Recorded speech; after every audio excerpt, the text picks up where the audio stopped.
हमने chapter number 16 तक life insurance के बारे में पढ़ा और आज हम स्टार्ट करेंगे हेल्थ इंश्योरेंस। सो चैप्टर नंबर 17 जो है ये है इंट्रोडक्शन टू हेल्थ इंश्योरेंस। अब इस चैप्टर में पहले तो आपने ये ध्यान रखना है कि हम पढ़ेंगे क्या क्या।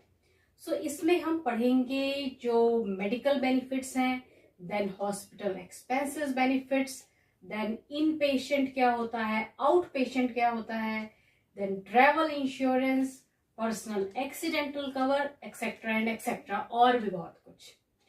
और हाँ, आपने ये ध्यान रखना है जैसे कि लाइफ इंश्योरेंस जो है वो इंश्योरेंस एक्ट 1938 के अंडर आती है, उसी तरह से हेल्थ इंश्योरेंस भी इंश्योरेंस एक्ट 1938 के अंडर ही आएगी। So first of all health insurance जो है ये डील करती है मॉर्बिडिटी से। अब मॉर्बिडिटी क्या होती है? मॉर्बिडिटी का मतलब होता है नंबर ऑफ डिजीजेस या फिर रोगों की संख्या। यानी कि जो हेल्थ इंश्योरेंस है ये सिर्फ इंश्योर्ड की बॉडी में होने वाली बीमारियों से ही डील करती है।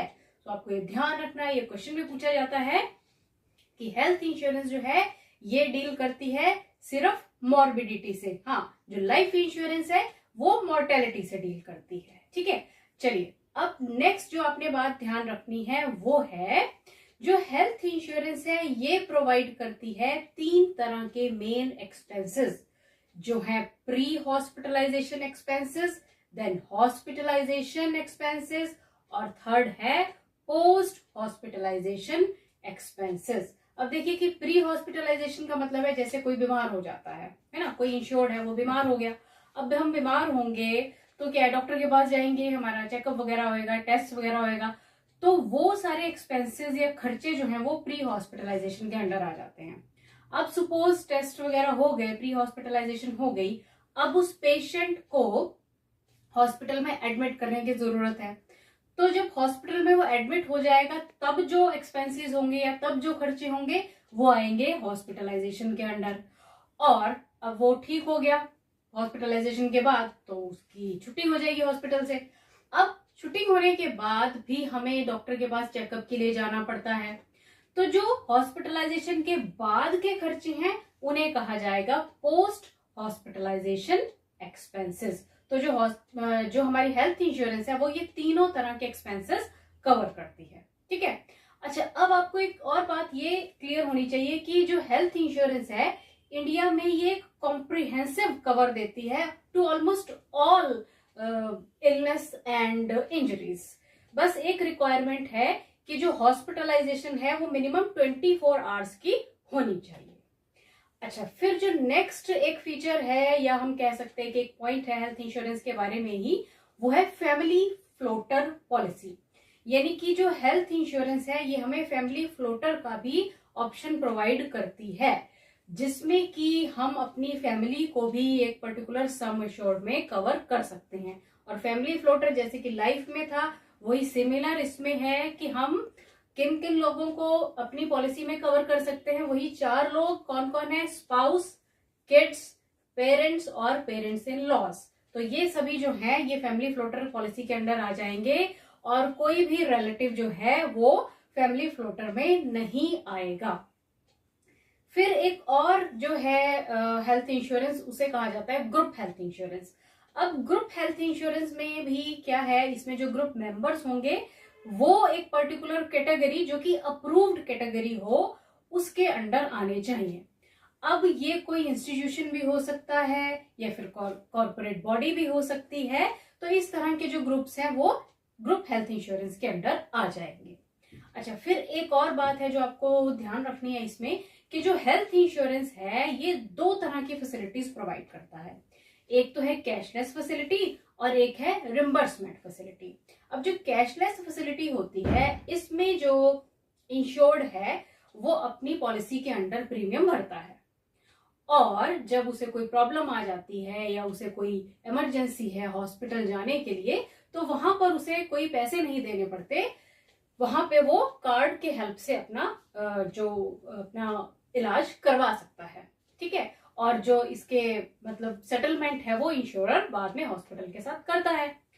और जो रिम्बर्समेंट फैसिलिटी है इसमें क्या है, इसमें हमें इलाज पहले अपने पैसे से करवाना पड़ता है और बाद में डॉक्यूमेंट्स वगैरह हमें देने पड़ते हैं इंश्योरर को, और फिर उससे हमें जो हमारा इलाज पर खर्चा हुआ होता है वो वापस मिल जाता है। तो ये है रिम्बर्समेंट फैसिलिटी। अच्छा, नेक्स्ट जो चीज आपको हेल्थ इंश्योरेंस में पता होनी चाहिए वो है नेटवर्क प्रोवाइडर।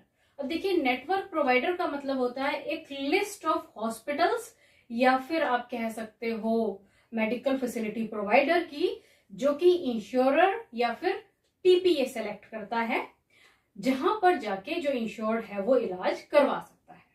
अब मैंने यहाँ पे वर्ड एक टीपीए बोला, तो टीपीए जो है इसकी फुल फॉर्म होती है थर्ड पार्टी एडमिनिस्ट्रेटर।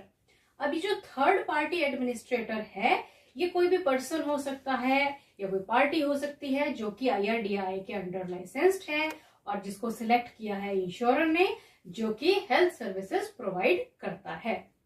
अब इस चैप्टर में एक लास्ट में बात बताऊंगी जो कि आपको याद रखनी है, वो है पीईडी। और पीईडी की फुल फॉर्म होती है प्री एग्जिस्टिंग डिजीजेस। देखिए, जब हेल्थ इंश्योरेंस में अंडर राइटिंग की जाती है तो उस समय जो इंश्योर्ड है उसको अगर कोई पहले से बीमारियां हैं, प्री एग्जिस्टिंग डिजीजेस हैं, उनको भी कंसीडर किया जाता है। सो आपको पीईडी की फुल फॉर्म याद रखनी है, ये है pre-existing diseases. Start with the self-examination questions. Question number 1. The term TPA refers to. देखिए, अभी हमने बात की है कि TPA की जो फुल फॉर्म रहती है वो क्या होती है, थर्ड पार्टी एडमिनिस्ट्रेटर।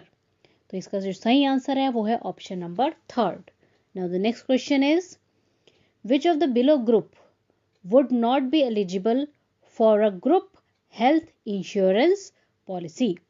नीचे दिए गए ग्रुप्स में से कौन सा ऐसा ग्रुप है जो कि ग्रुप हेल्थ इंश्योरेंस पॉलिसी के लिए एलिजिबल नहीं होगा। So options are employees of a company. अब देखिए कि अगर किसी कंपनी के कुछ एम्प्लॉयज हैं तो वो तो ग्रुप हेल्थ इंश्योरेंस पॉलिसी के लिए एलिजिबल होंगे। Then credit card holders of an organisation, वो भी हो जाएंगे। देन प्रोफेशनल एसोसिएशन मेंबर्स, कुछ मेंबर्स हैं जो कि प्रोफेशनली एक दूसरे के साथ कनेक्टेड हैं, वो भी होंगे। पर जो ऑप्शन फोर्थ है, group of unrelated individuals formed for the purpose of availing group health insurance, यही इसका जो सही आंसर है वो होगा। देखिए, क्या है कि जब भी ग्रुप हेल्थ इंश्योरेंस पॉलिसी की बात की जाती है तो उसमें जो मेंबर्स हैं वो किसी ना किसी तौर पे लीगली और रजिस्टर्ड फॉर्म में कनेक्टेड होने चाहिए। कोई भी जो नॉन रजिस्टर्ड ग्रुप है वो ग्रुप हेल्थ इंश्योरेंस पॉलिसी में कवर नहीं होगा। सो सही आंसर जो है वो होगा option number 4। Now the next question is, who can not be covered under family floater policy. तो इस क्वेश्चन में पूछा गया है कि फैमिली फ्लोटर पॉलिसी में कौन जो है नीचे दिए गए ऑप्शन में से कवर नहीं होगा। देखिए, हमने फैमिली फ्लोटर पॉलिसी की लाइफ में भी बात की थी, अब तो हम हेल्थ की बात कर रहे हैं। तो जैसे कि मैं आपको एक बार फिर से रिमाइंड करवा दूं, किस किस की हम पॉलिसी करवा सकते हैं, किस किस को इंश्योर्ड कर सकते हैं, spouse, kids, parents and parents in law. इसके अलावा और कोई भी नहीं, चाहे कोई मामा, चाचा, फूफड़, व्हाटएवर, कोई भी फैमिली फ्लोटर पॉलिसी में नहीं आएगा। तो अब ढूंढिए जल्दी से कहां पर है ऑप्शन जो हमें चूज करनी है। तो फर्स्ट है चिल्ड्रन, ये होगा, स्पाउस भी होगा, पेरेंट्स इन लॉ भी होंगे, पर मैटरनल अंकल, जिसको हिंदी में मामा कहते हैं, ये फैमिली फ्लोटर पॉलिसी में कवर नहीं होगा। सही ऑप्शन जो है वो है option number 4। Now the next question is, identify the form of insurance that is depicted in the following scenario. आपको इंश्योरेंस से रिलेटेड नीचे एक सिनेरियो दिया गया है और फॉर्म ऑफ इंश्योरेंस जो है वो चुननी है। अब सिनेरियो पहले तो पढ़ते हैं। Patient pays the health provider and is subsequently reimbursed by the health insurance company.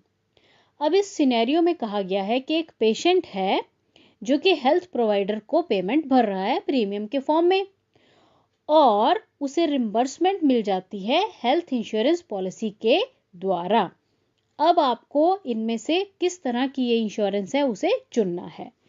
तो देखिए, यहां पर दिया गया है सर्विस बेनिफिट, फिर है डायरेक्ट कॉन्ट्रैक्टिंग, और फिर है इंडेमनिटी, और फिर है कैजुअलिटी। देखिए सबसे पहले तो आपको ये क्लियर होना चाहिए कि जो हेल्थ इंश्योरेंस पॉलिसी है ये कॉन्ट्रैक्ट होता है इंडेमनिटी का। अब इंडेमनिटी का मतलब क्या होता है? इसका मतलब होता है प्रोटेक्शन अगेंस्ट द लॉस, यानी कि अगर कोई लॉस होगा तो उस समय हेल्थ इंश्योरेंस कंपनीज हमें प्रोटेक्शन प्रोवाइड करेंगी, या हम उसे फाइनेंशियल प्रोटेक्शन भी कह सकते हैं। तो इसका जो सही आंसर है वो है ऑप्शन नंबर 3, यानी कि indemnity. Now the moral hazard by health insurance company can result in। अब देखिए कि मॉरल हजार्ड की अगर हम बात करें एक हेल्थ इंश्योरेंस कंपनी के लिए तो उससे क्या हो जाएगा, क्योंकि जब भी कोई हेल्थ इंश्योरेंस कंपनी किसी की इंश्योरेंस करती है तो वो उसकी अंडर राइटिंग करती है, और अगर उसे कोई कंडीशन मॉरल हजार्ड वाली मिलती है तो वो जो सिलेक्शन है वो एडवर्स हो जाएगी, मतलब उस व्यक्ति को वो सिलेक्ट नहीं करेंगे, यानी कि उसकी वो इंश्योरेंस जो है वो नहीं करेंगे, तो बुरा प्रभाव पड़ेगा किसी भी हेल्थ इंश्योरेंस कंपनी की। तो इसके लिए जो इसका सही आंसर होगा वो होगा एडवर्स सिलेक्शन। तो इसका जो सही आंसर है वो है option number 2। Now the next question is primary care can be described as. अब प्राइमरी केयर को आप किन शब्दों में डिस्क्राइब कर सकते हैं? Options are care provided to patient in an acute setting, यानी कि आप केयर दे रहे हैं पेशेंट को जब वो गंभीर अवस्था में है। सेकेंड ऑप्शन है केयर प्रोवाइडेड इन हॉस्पिटल्स, जो हॉस्पिटल्स में केयर मिलती है वो। थर्ड ऑप्शन है first point of contact for people seeking the health care. अब यही इसकी सही ऑप्शन है, क्योंकि जब किसी व्यक्ति को किसी हेल्थ केयर की आवश्यकता है तो जो उसको सबसे पहले हेल्थ केयर मिलती है उसे ही प्राइमरी केयर कहा जाता है। तो इसके जो सही आंसर है वो है ऑप्शन नंबर 3। और फोर्थ जो ऑप्शन है उसे भी पढ़ लेते हैं, यह है care provided by the doctors, ये तो हॉस्पिटल जाने पर ही मिलेगी। तो इसका जो सही आंसर है वो है option number 3। Now the next question is dash is an insured who undergoes treatment after getting admitted in the hospital। आपको बताना है कि उस व्यक्ति को क्या कहेंगे जो कि हॉस्पिटल में एडमिट होने के बाद ट्रीटमेंट करवाता है, तो उसे इन पेशेंट कहा जाता है। इसका जो सही आंसर है वो है इन पेशेंट। मैं बाकी ऑप्शंस भी आपको समझा देती हूँ। आउट पेशेंट कौन हुआ? जो इलाज करवाने जाएगा हॉस्पिटल में पर एडमिट नहीं होगा, इलाज करवाएगा, दिन दिन में वापस आ जाएगा। डे पेशेंट भी उसी को कहेंगे आप। और हाउस पेशेंट जो इलाज करवाता है और अपने घर में वापस आ जाता है, तो इन पेशेंट उस पेशेंट को कहा जाएगा जो कि इलाज करवाने के लिए हॉस्पिटल में एडमिट हो जाता है। तो सही आंसर जो है वो है ऑप्शन नंबर 1। अब लास्ट में आपके लिए है एक बोनस क्वेश्चन, जिसके की डिस्क्रिप्शन मैंने आपको पहले डिस्क्रिप्शन दे चुकी हूँ, तो आपको इसका मुझे आंसर ना कमेंट करके बताना है। तो क्वेश्चन पढ़ लीजिए पहले। डैश रेफर्स टू हॉस्पिटल और health care provider enlisted by an insurer to provide medical services to an insured on the payment by cashless facility। तो आपको इसका सही आंसर बताना है। ऑप्शंस में बता देती हूँ क्या क्या है। डे केयर सेंटर है, देन नेटवर्क प्रोवाइडर है, देन थर्ड पार्टी एडमिनिस्ट्रेटर जिसे हम टीपीए भी कहते हैं, और फोर्थ ऑप्शन में दिया गया है डोमिसाइलरी। तो इसका आंसर मुझे जल्दी से कमेंट करके बताएं। Best of luck.